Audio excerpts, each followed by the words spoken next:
Right now, like somewhere in the world, an artificial intelligence model is generating a single paragraph of text, just a basic summary or maybe an email draft. Yeah.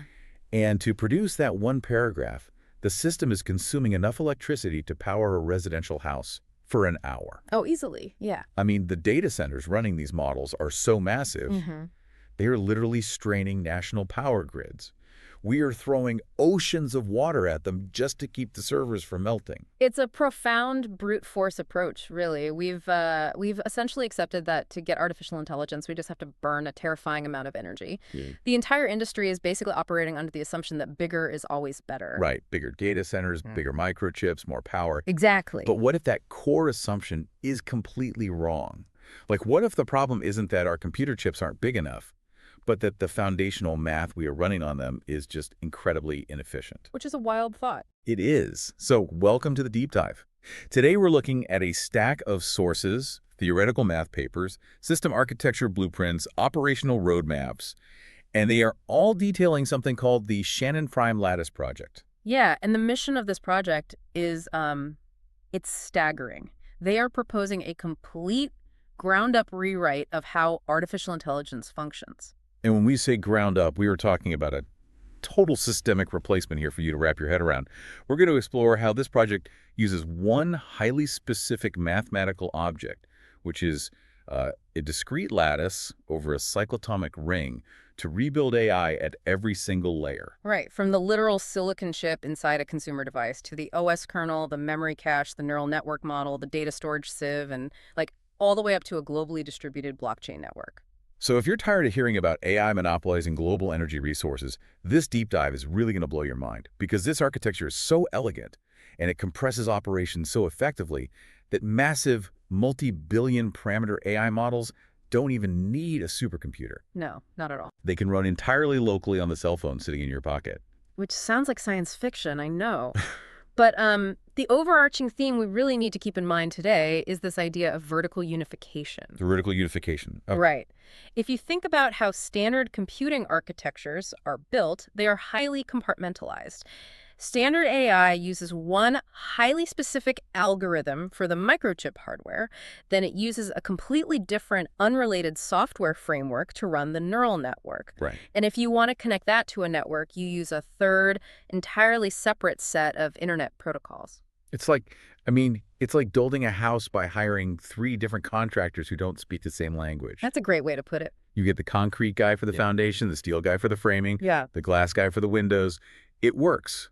But the connections between those materials are always the weak points. You lose efficiency every time you hand the blueprint to the next contractor. Exactly. That is a highly functional way to visualize it.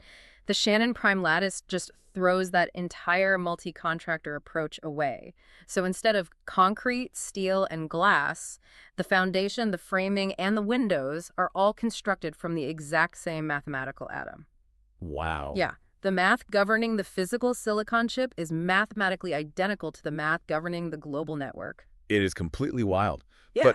But to understand how this skyscraper stays standing, we really have to look at that single unified building material. We have to start at the absolute mathematical foundation. Right, the math itself. Yeah, and the source documents point to a very specific and honestly slightly intimidating mathematical choice. Huh. They use an imaginary quadratic field based around the number -163. Ah, yes. I'm looking at this in the papers, and I have to admit, I need you to translate this for me. Why -163? Well, it sounds incredibly abstract, but it solves a very tangible engineering problem. Let's start with the basics of how an AI understands data. An AI doesn't read words, right? It reads numbers. Every piece of data, every word, every concept is assigned a numerical index.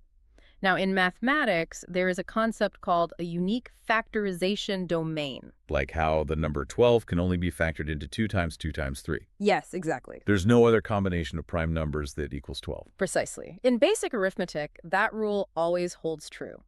But when you start doing highly complex algebra in complex number fields, which is basically what advanced neural networks do, that rule can actually break down. Wait, really? The math just stops being absolute. In a manner of speaking, yeah. I mean, the fundamental theorem of arithmetic guarantees unique prime factorization for regular integers. But as you move into complex algebraic structures, like rings of integers within imaginary quadratic fields, that guarantee just vanishes. If you don't choose your field carefully, you lose unique factorization. You might get a number that can be factored in multiple different ways. And what happens to an artificial intelligence if it's operating in a mathematical space where unique factorization is lost? Oh, it's catastrophic for memory. Really? Yeah.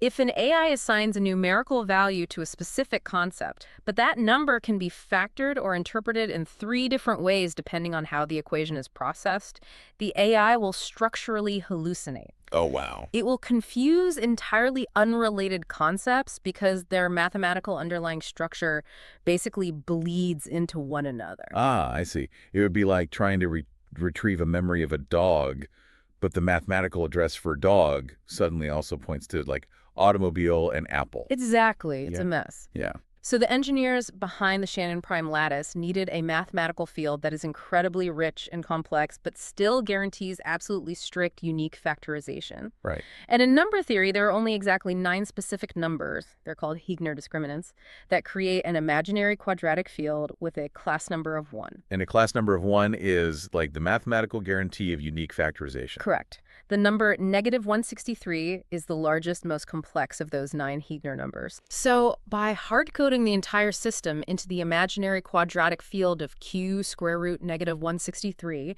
they are essentially creating an incredibly vast universe for the AI to think in, while mathematically guaranteeing that no matter how complex the thought gets, the fundamental building blocks of its memory will never become ambiguous. That makes perfect sense. I mean, they are establishing a flawless foundation where hallucination at the mathematical level is literally impossible. Precisely. But establishing the space is only step 1. How does the AI actually perform the heavy lifting of thinking within that space?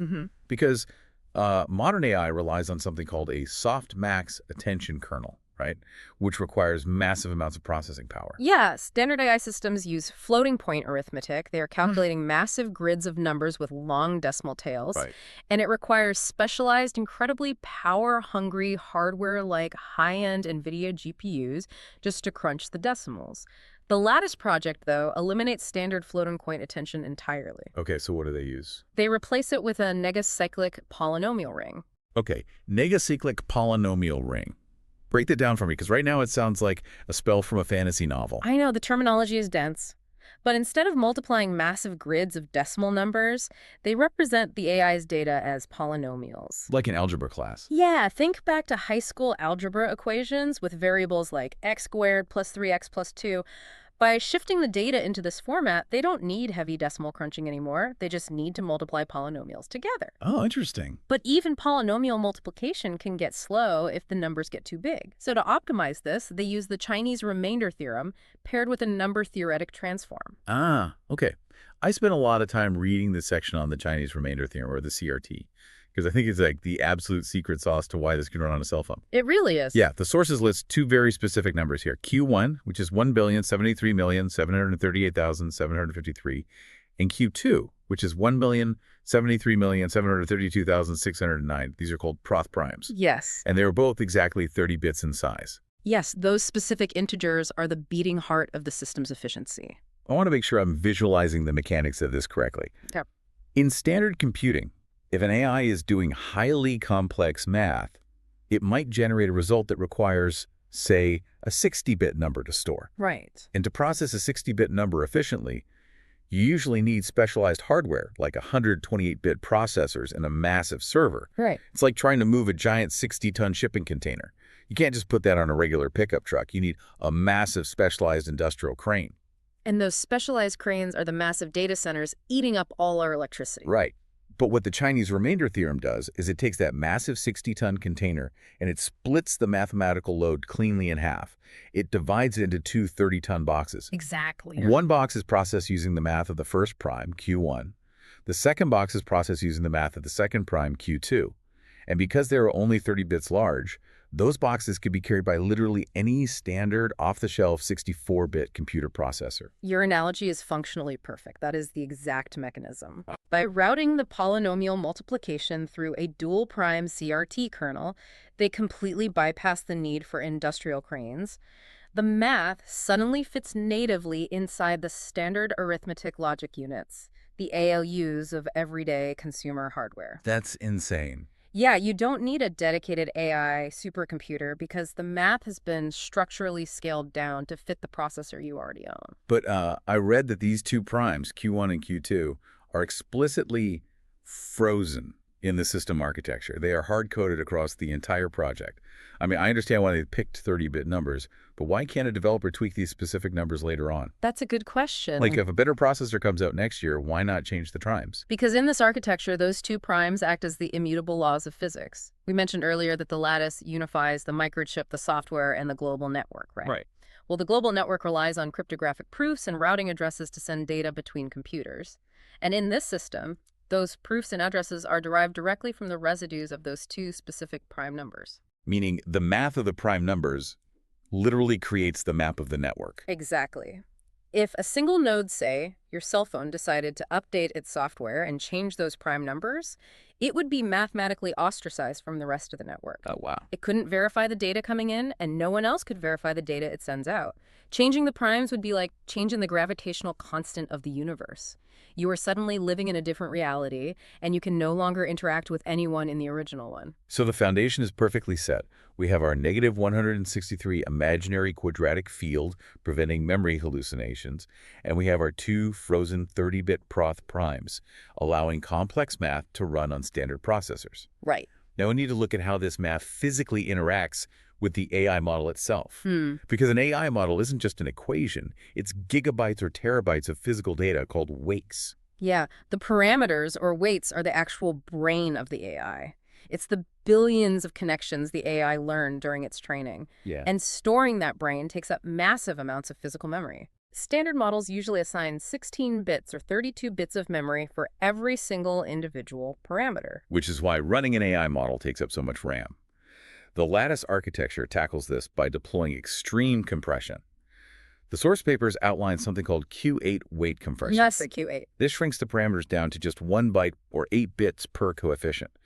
But here's where I get a little skeptical. Okay. I've compressed photos on my computer. I've compressed audio files. When you compress something by chopping its file size in half, or in this case, cutting it down by a factor of 4, you lose quality. Sure. The photo gets pixelated, the audio gets tinny. How do they compress the AI's brain this aggressively without making the AI incredibly stupid? The skepticism is completely warranted. Because in traditional AI, quantization, which is what we call compressing weights, does exactly what you just described. Right. Traditional quantization usually involves just rounding decimals down to the nearest whole number to save space. And yes, that introduces massive errors. The AI gets pixelated, metaphorically speaking. It loses its nuance. But the lattice isn't doing standard rounding. No, not at all. They use a technique called Frobenius lifting and cancellation. They aren't throwing data away. They are changing the mathematical reference frame.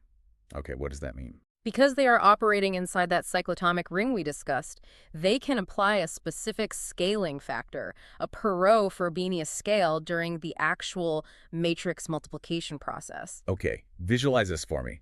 What does that actually look like when the processor is running? Imagine you have a highly detailed painting, and you want to store it in a small box.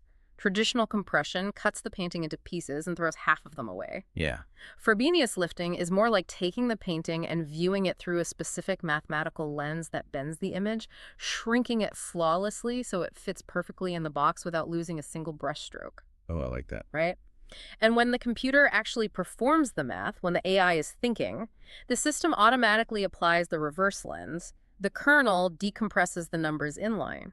And the sources claim that because of the properties of the ring, this decompression yields a bit identical perplexity to an unquantized reference model. I just want to underline that for you listening. They are saying it is mathematically identical to the massive uncompressed version. It's not a close approximation. It is an exact replica, just stored far more efficiently. And they even outline a Q4 mixed precision path. Even smaller. Yes, this pushes the compression even further, dropping the memory down to 4 bits per coefficient. Now, at Q4, you do have to undergo a calibration process to maintain quality, so it isn't automatically bit identical like Q8, but the memory savings are staggering. But the brain itself, the weights, is only half the problem, right? If anyone listening has tried to run a large language model on their home computer, they know about the silent killer of local AI, the KV cache. Ah, yes, the key value cache. This is the AI's short-term working memory. Right. When you are chatting with an AI, it has to remember everything you said previously in the conversation to make sense of what you're asking right now. And as the conversation gets longer, that short-term memory bloats. You could have a model that fits perfectly on your computer, but after 10 pages of text, the KV cache eats up all your RAM and crashes the system. Which is why the Lattice project uses the VHT2 encoder, the Vilenkin hierarchical transform paired with a spiner encoder. This is their specific solution to the KV cache problem. This was the densest part of the paper for me. Yeah. Walk me through the mechanism. How does the VHT2 transform actually work? Standard AI systems just take the memory vectors, the long lists of numbers representing the conversation, and store them raw. It's highly inefficient. Right. The Lattice takes those massive memory vectors and mathematically projects them onto specific anchors within the Lattice structure. Then it applies a Möbius reorder. What is a Möbius reorder? Think of a Möbius strip, the geometric shape with only one surface. A Möbius reorder in this context is a way of twisting and folding the data array so that the mathematically most significant pieces of information are physically grouped together at the very front of the memory block, and the least significant mathematical noise is pushed to the back. So it's sorting the memory by absolute importance. Precisely. And once it's sorted, the system truncates it. It packs the essential memory into a strictly frozen 63-byte spiner block. Every single memory cell is forced into exactly 63 bytes. Okay, this is where I have to push back again. Even with a clever sorting method, you are packing a massive multi-kilobyte memory vector into 63 bytes. A single text message is bigger than 63 bytes. True. How does this not completely ruin the AI's ability to remember the nuance of a conversation? If I tell the AI a long story and it crushes the memory into 63 bytes, it has to be losing critical context. It's the most logical concern to have, absolutely, but it is explicitly answered by Theorem T2 in their mathematics paper. Okay. The secret lies in the fact that the VHT2 transform is an orthogonal transform. Meaning what, practically? When a transform is orthogonal, it guarantees that the total energy or information value of the data is perfectly preserved during the rotation. Interesting. Because they did that Möbius reorder to push the most important data to the front, when they chop off the back end to fit it into 63 bytes, the data they are dropping falls entirely below the mathematical noise floor of the system. Okay, let me try an analogy here. It's like audio compression for an MP3, right? When you compress a master audio file into an MP3, the algorithm deletes frequencies that are so high or so low that the human ear literally cannot hear them. Right. The data is technically gone, but the listener doesn't notice because they were physically incapable of processing it anyway. That is an excellent way to conceptualize it. The AI literally wouldn't have noticed the data that was dropped. However, the system engineers are completely transparent that this isn't magic. Right. Over very long contexts, if you are talking to the AI for hours, tiny imperceptible errors can begin to accumulate. The noise floor shifts. So to fix this, they implement a periodic refresh mechanism. How does the refresh work? Every few hundred tokens, the system takes the older 63-byte memories, slightly decompresses them, recalibrates the math, and recompresses them into slightly larger 96-byte blocks. Oh, I see. Yeah, this stabilizes the error drift over long periods, ensuring the AI never loses the plot of the conversation. And because of this extreme compression of both the static weights and the dynamic memory, the actual engine required to run the AI becomes incredibly lightweight. The sources note that this single unified engine runs identically across 4 completely different hardware backends. Yes, and this is where the vertical unification really shines. They have a CPU backend, which serves as the reference implementation. It uses standard AVX2 or AVX512 instructions, meaning it can run on basically any laptop processor from the last decade. Then they have the CUDA backend, which is specifically for NVIDIA consumer graphics cards. So if you have a gaming PC, the engine can utilize that hardware natively. And they have a Vulkan backend. Vulkan is a cross-platform graphics API. This is crucial because it means the engine isn't locked into NVIDIA's ecosystem. It can run on AMD graphics cards, Intel integrated graphics, or essentially anything that can render modern video games. But the fourth backend is the one that really caught my eye. The engine runs natively on Hexagon. Ah, yeah. Hexagon is the digital signal processor, or DSP, architecture inside Qualcomm's Snapdragon processors. And Snapdragon processors are the chips inside almost every high Android cell phone on the planet. I want you to really internalize this. Standard AI companies are currently spending billions of dollars to build dedicated nuclear power plants to run their models. Yep. By replacing the math with this lattice architecture, the Shannon Prime project took a 3 billion parameter AI model, a highly capable model like Qwen 3, and proved that it can run entirely on the DSP of a standard Samsung S22 Ultra smartphone. They dropped the overall memory footprint by a factor of 8. The AI doesn't need to live in a server farm thousands of miles away, constantly transmitting your private data back and forth over the internet. It lives entirely inside the silicon of your phone. It's a total paradigm shift. But getting the AI onto the phone is just the hardware side. Once you fundamentally change the math and heavily compress the memory, you can't just use a standard neural network architecture anymore. No, you can't. The traditional transformer model that powers things like ChatGPT is too reliant on heavy decimal math. Exactly. You can't put a traditional gas-guzzling engine inside an electric vehicle. You have to rebuild the engine to match the new physics. And that is what the project did by creating the 13-step prime power transformer, or the PPT. The sources outline exactly how they took the standard AI transformer and meticulously deconstructed it, replacing its core functions with 13 math-native steps designed specifically for that megacyclic cyclotomic ring. Right. We obviously don't have time to go through every single micro step, but I want to dive deep into the most critical algebraic replacements. Let's start right at the intake. Step 1. Okay. Step 1 in a standard AI is the embedding lookup. When you type a word into the AI, the computer has to look up that word in a massive dictionary table to find its numerical embedding. It's a massive database query. And the PPT replaces this with something called Mobius reconstruction. How does that work? It goes back to that unique prime factorization we discussed at the very beginning. Instead of storing a massive table of every single word in the English language, the system only stores primary embeddings, the core mathematical essence of the prime numbers. Okay. When a complex word comes in, the AI factors its numerical index into primes and dynamically reconstructs the meaning of the word on the fly by combining those primary embeddings. It's building the definition from the mathematical atoms rather than looking it up in a massive, slow textbook. Yeah. That's brilliant. Then we move into the actual thinking process of the AI, which brings us to step 3. This handles the QKV projections. The queries, keys, and values. This is the core of the attention mechanism. How does the AI know which words in a sentence are most important? It creates a query for what it's looking for, checks the keys of the other words, and extracts their value. In standard AI, this requires calculating massive, independent grids of numbers for every single attention head.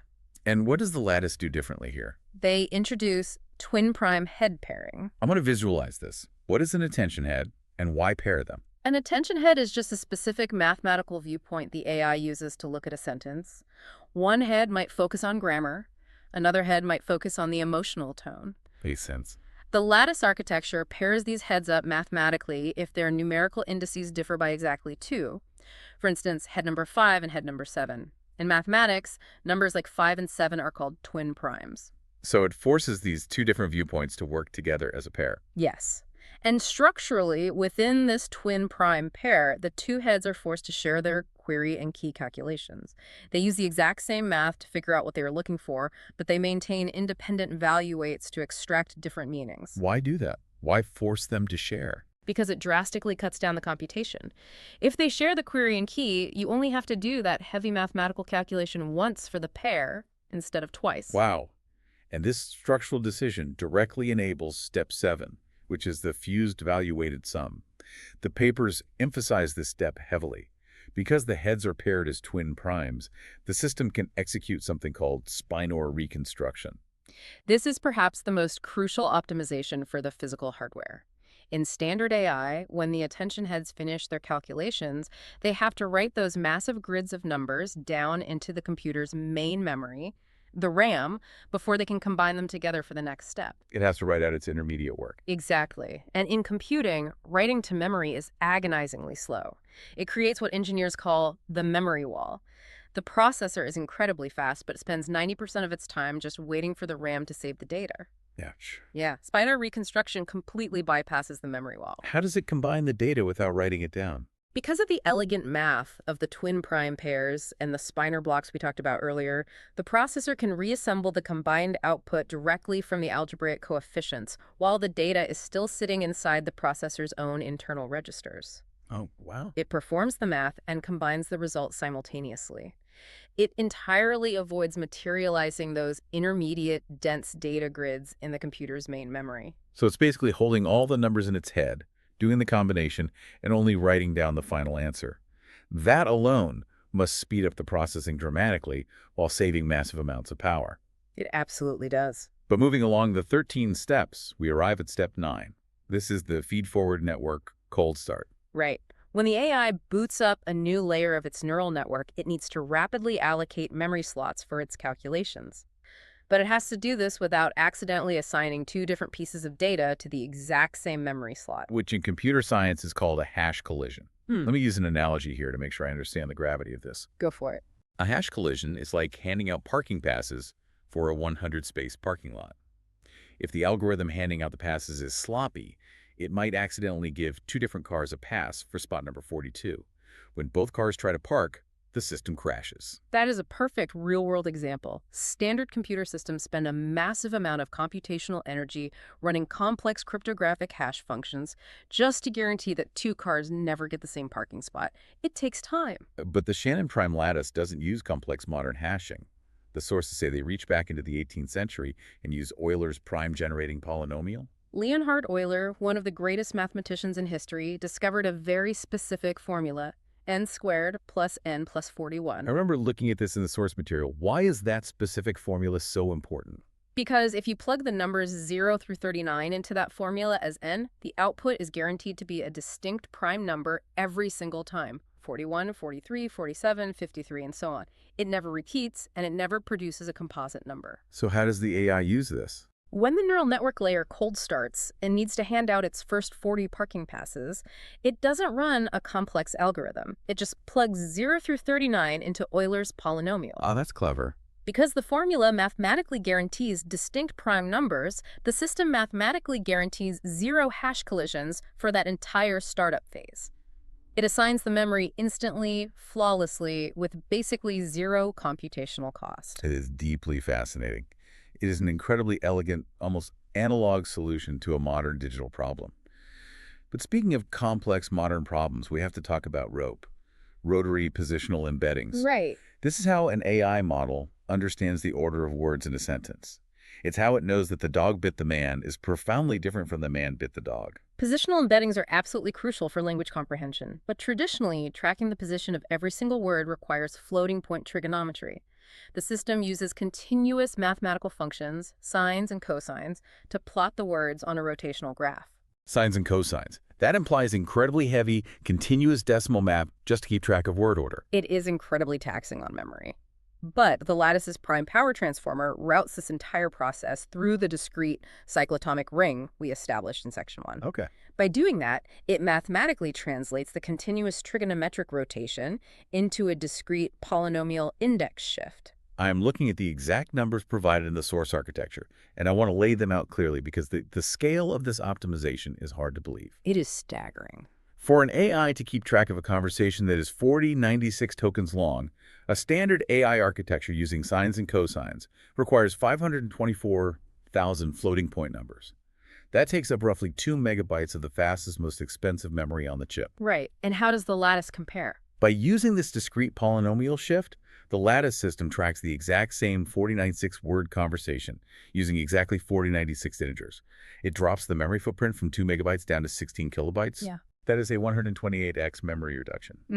And the sources explicitly state this is completely mathematically lossless.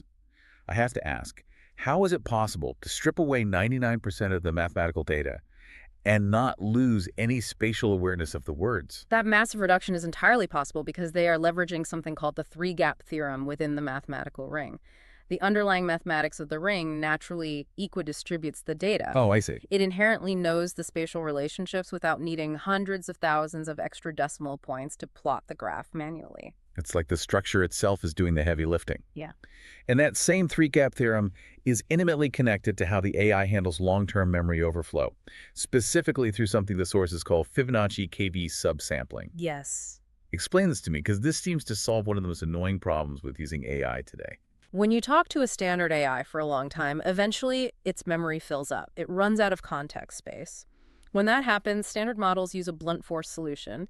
They usually just delete the oldest tokens, a first in, first out method, or they delete the words you haven't mentioned recently. Right. If I prompt an AI with a long document and then ask a question, it often completely forgets the first paragraph of the document. It creates massive blind spots in its memory. The lattice architecture solves this by using the golden ratio, represented by the Greek letter phi, selectively subsample its memory.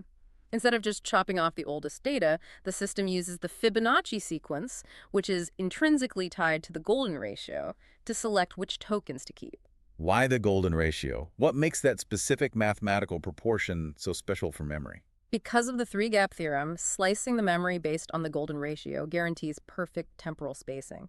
When the memory is full, the AI systematically retains tokens scattered across the entire timeline in a mathematically optimal spread. So it isn't just remembering the end of the conversation. No, it selectively remembers key anchors from the very beginning of the conversation, the middle, and the end, completely evenly. So it's essentially creating a perfectly balanced summary of the entire conversation automatically without creating any structural blind spots. Exactly. It maintains the broad context indefinitely. Okay, let's take a breath and consolidate what we've covered so far.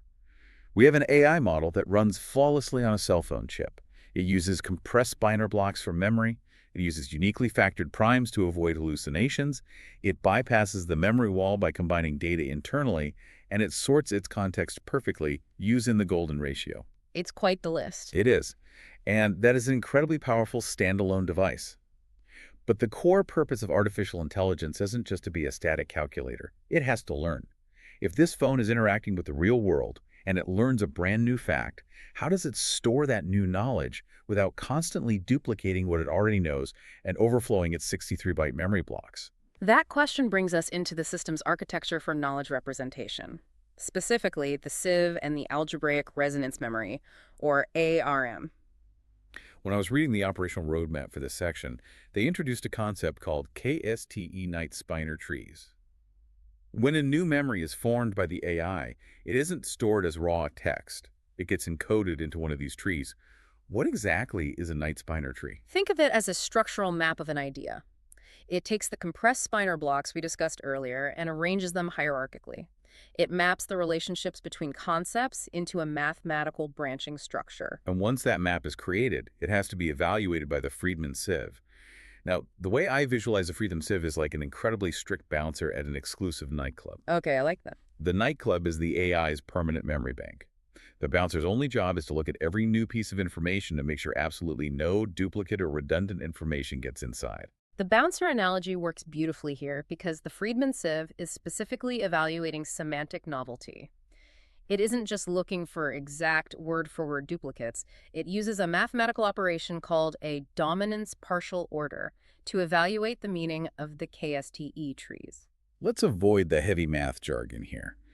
How does a dominance partial order work conceptually? Imagine you have a computer folder called automobiles, and inside it you have all the specifications for every car ever built.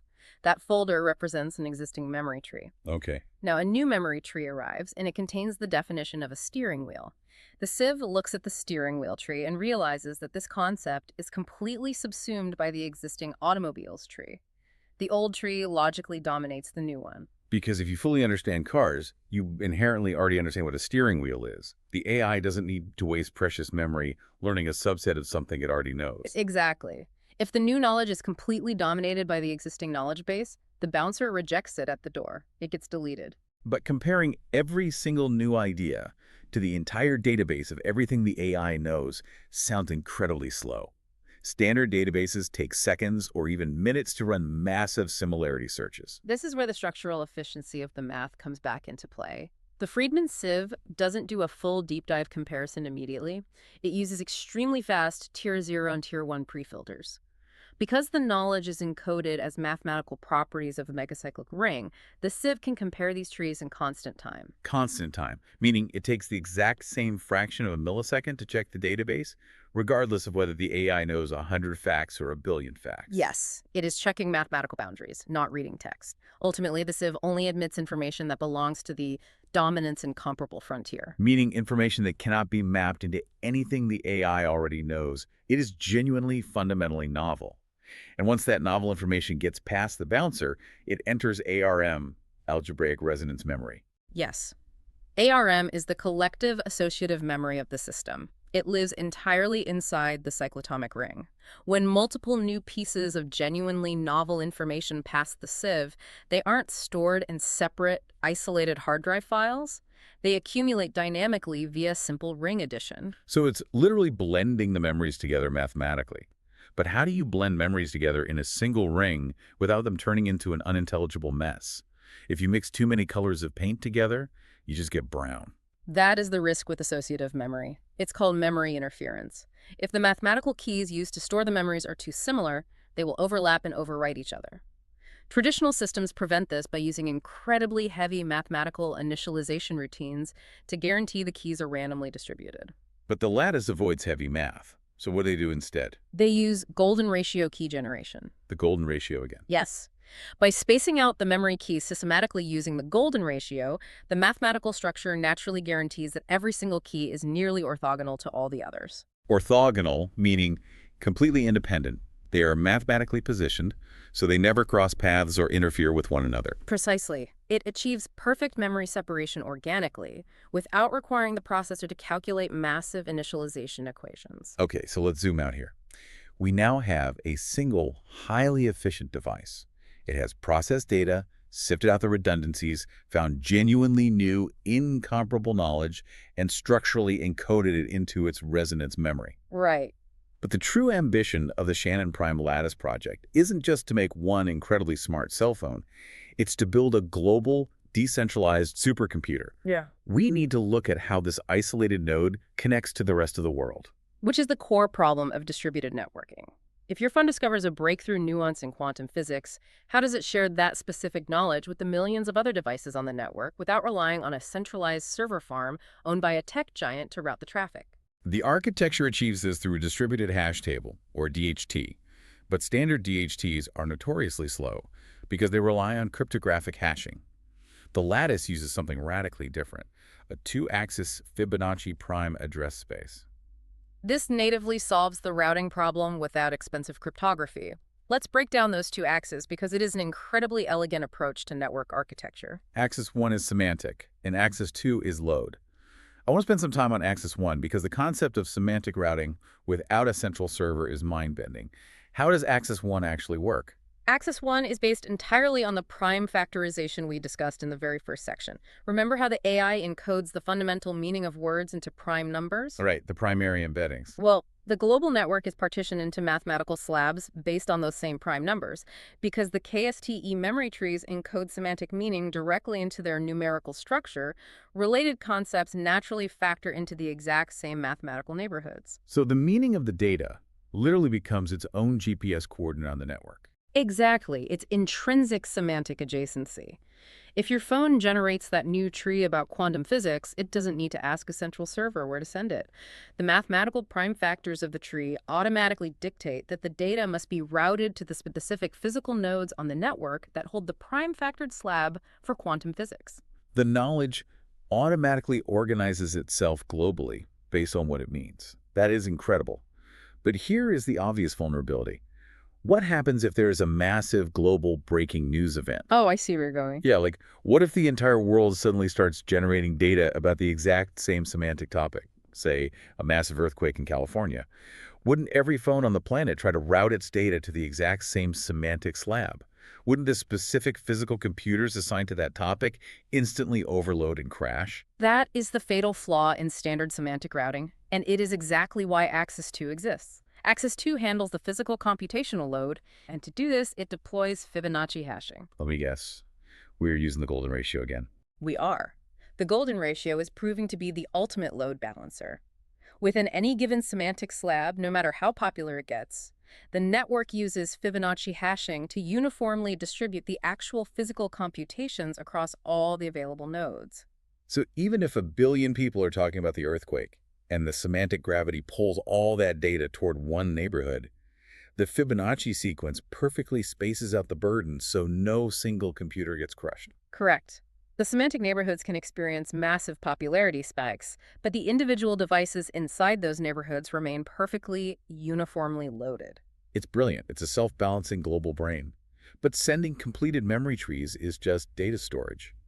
What about the actual AI thinking process? Let's say my cell phone wants to run an incredibly complex AI prompt and my hardware just isn't powerful enough. Can it ask the global network for help? Yes, and this is where the architecture utilizes CRT sharding. This is the moment where those two frozen 30-bit proth primes Q1 and Q2 step onto the global stage. Let me walk through this because this brings everything full circle. We established earlier that the Chinese remainder theorem splits the AI's mathematical workload cleanly into two halves. Right, it splits the calculation into residues of Q1 and residues of Q2. So because the math is perfectly split, the actual physical processing can be split across two entirely separate computers over the internet. My phone can be node A, and it calculates all the math for Q1. And it can securely send the second half of the problem to your laptop across the country, which acts as node B, to calculate the math for Q2. Exactly. They're performing a single forward pass of the AI model in parallel, distributed globally. But this immediately raises a massive red flag for privacy. If node A is my private cell phone and node B is some stranger's computer on the other side of the world, aren't I just sending them my private data? If I'm asking the AI a medical question, can't the owner of node B read my query? This introduces the most profound security guarantee of the entire Shannon Prime Lattice: information theoretic security. How does that differ from normal cryptography? Because normal cryptography can be hacked if you have a powerful enough computer. Normal cryptography hides data behind complex puzzles. Information theoretic security means the data is fundamentally, mathematically impossible to decipher because half the information physically does not exist in that location. A node holding only one shard possesses data that is structurally useless. Meaning node B doesn't see encrypted data. It literally just sees random mathematical noise. Exactly. Node A only possesses the Q1 residues. Node B only possesses the Q2 residues. Without the complementary shard, neither set of numbers contains any coherent semantic meaning. It is the ultimate security protocol. It's like launching a nuclear missile. You need two separate physical keys turned at the exact same time by two different people. If a hacker intercepts the internet traffic going to node B, they don't get an encrypted file they can crack later. They get literal mathematical garbage. To compromise the data, the hacker would have to simultaneously compromise both node A and node B at the exact millisecond they're communicating. And at the very end of the inference, the system uses a mathematical process called Garner reconstruction. The user's device takes the garbage output from node A and the garbage output from node B and perfectly merges them back together into a single, flawless, coherent answer. The architecture guarantees absolute privacy while seamlessly sharing the physical workload across the globe. We have outlined a mathematically perfect global architecture. It prevents hallucinations, it runs on standard processors, it compresses data flawlessly, it filters out redundant knowledge instantly, it balances global network traffic using the golden ratio, and it guarantees perfect privacy while crowdsourcing computational power. It is an engineering marvel. It truly is. But there is one fundamental, unavoidable, real-world problem left. Computers use electricity. Internet bandwidth costs money. Why would any rational human being volunteer their private laptop or their cell phone to do this heavy lifting for strangers on the internet? You cannot build a decentralized system without addressing human motivation. And that brings us to the final piece of the architecture, the incentive layer, the economics of the lattice. To make this system run, the architects designed a bespoke blockchain protocol. The entire global supercomputer is managed by a two-token economy. Participating nodes track two separate ledgers, dynamically balanced by an automated market maker. Let's look at the first token, the work token, or W. The work token operates exactly how you would intuitively expect. You earn it by performing verifiable physical labor for the network. So if I allow my laptop to serve as node B for someone else's CRT shard calculation, or if my local ARM memory bank responds to a network request and provides a piece of data, I get paid in work tokens. I am selling my computational surplus. Yes, it incentivizes the hardware infrastructure. But the second token is far more interesting. It is the discovery token, or D. This token completely flips the script on how networks operate. You earn a discovery token by finding and contributing a dominance-incomparable KSTE memory tree to the global network. You literally get paid for genuinely expanding the network's foundational knowledge base. So if my phone's internal bouncer, the Friedman sieve, discovers a piece of data that the entire global network has never seen before, I submit it. The network verifies it, permanently integrates my new tree, and mints a discovery token directly to my wallet. It creates a global financial bounty for original thought. However, if we look at the history of global blockchain networks, this raises an incredibly critical question. How is this fundamentally different from networks like Bitcoin?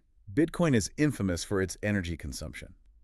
Millions of computers burning gigawatts of electricity just guessing random cryptographic numbers over and over again to secure the ledger. It has no secondary utility. It's essentially wasted energy. And that is exactly what the lattice architecture fixes through a mechanism called proof of useful work. In the Shannon Prime Lattice, the mathematical proof is the computational work. Explain how that functions when I submit a new discovery. When you want to mint a discovery token, your node submits the new KSTE tree, but it must also submit a complex mathematical proof verifying that the tree is fundamentally incomparable to the current global frontier. It has to prove its own novelty. Exactly. And the computational energy spent by the network validating that proof and subsequently securing the blockchain ledger is the exact same computational energy spent performing the AI inference and deduplicating the global knowledge base. So there's absolutely zero wasted hashing. Every single watt of electricity burned to run the blockchain economy simultaneously goes directly toward making the global artificial intelligence measurably smarter. The financial ledger and the AI's brain are the exact same physical mechanism. It is vertical unification pushed to its absolute logical extreme. But securing a blockchain requires selecting specific nodes to act as validators to approve the blocks. Traditional blockchains usually rely on complex pseudo-random number generators, a random beacon, to pick the next validator. It requires extra consensus rounds and more wasted energy. How does the lattice choose who validates the network? They completely eliminate the random beacon. Instead, the lattice uses deterministic golden ratio rotation. The golden ratio strikes again. It truly is the foundational proportion of the network. The system dynamically rotates the validation duties through the stake-weighted pool of nodes using the golden ratio. Because of the properties of the three-gap theorem we discussed earlier, this mathematical rotation guarantees optimal fairness over time. Every staked node gets its perfectly distributed turn to validate, without relying on computationally expensive randomness or messy consensus arguments. The math just inherently knows whose turn it is. But wherever there is a financial incentive, human beings will try to cheat. If I can make money by discovering new things, what stops me from spamming the network with thousands of fake novelty claims? Or what stops me from faking my CRT shard math, just submitting random numbers and claiming I did the work so I can collect my work tokens? A robust economy requires robust penalties. The chain enforces strict mathematical slashing. If you act maliciously, you lose your staked tokens. How does the network catch the malicious behavior? Because the math is rigid. If you submit a false novelty claim, saying your tree is incomparable when it's actually completely dominated by existing knowledge, the validating nodes will instantly recognize the mathematical overlap during the Tier 1 prefilter. The system will reject your tree, and a fraction of your tokens will be slashed, effectively fining you for spamming. And what if I fake the physical computation? That is called residue forgery. If you fake the mathematical outputs for Q1 or Q2, the final Garner reconstruction will fail catastrophically. The math won't resolve. The network can trace the mathematical failure directly back to the specific node that provided the forged shard, and the penalty is severe. You lose half of your staked tokens. Half your staked. That is an immediate, devastating financial consequence. The chain also implements severe slashing penalties for standard blockchain attacks, like equivocation, which is trying to maliciously sign two different blocks at the same time to fork the chain, or censorship, where an elected validator intentionally refuses to process valid transactions. The rigid mathematics of the cyclotomic ring physically enforce honest behavior. It is too mathematically obvious and financially ruinous to cheat. The scope of this project is truly breathtaking. Let's just take a moment to recap the massive conceptual journey we have taken together today. We started at the absolute bottom, with an obscure imaginary quadratic field based around -163, guaranteeing a universe free of memory hallucinations. We used the Chinese remainder theorem to split heavy math into two 30-bit Proth primes, allowing the system to run on standard processors. We observed how Frobenius lifting compressed the AI's weights by 8x without losing a single bit of perplexity, and how orthogonal spinor blocks packed massive memories into 63 bytes. We completely replaced the traditional transformer with a 13-step math-native engine, utilizing twin primes to bypass the memory wall, and an 18th-century Euler polynomial to prevent hash collisions. We sorted the AI's temporal memory perfectly using the golden ratio. We established a global sieve to filter out redundant knowledge using dominance partial orders, and blended the novel discoveries into an algebraic resonance memory. We routed that knowledge across the planet without centralized servers using a prime-factored semantic DHT, balanced the physical load with Fibonacci hashing, and guaranteed perfect privacy by sharding the math across two separate physical machines.